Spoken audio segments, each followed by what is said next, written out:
मोठी गर्दी केली आहे। रामकुंड परिसर भाविकांच्या गर्दीमुळे फुल झाल्याचं पाहायला मिळत आहे। त्याचप्रमाणे पर्यटन स्थळी देखील पर्यटकांनी मोठ्या प्रमाणात गर्दी केली।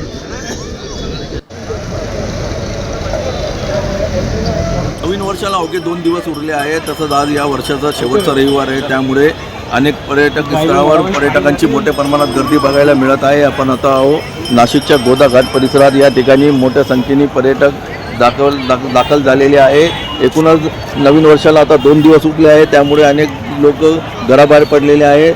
तर अनेक लोकांनी पर्यटनाबरोबरच धार्मिक मंदिरांची पूजा करण्याचा देखील योग जोडून आणलेला आहे आणि त्यामुळे नाशिकमध्ये अनेक धार्मिक स्थळांवर मोठ्या संख्येने पर्यटक आता दाखल झालेले आहे। एकूणच नाशिक हा मंदिरांचा शहर आहे, धार्मिक नगरी आहे।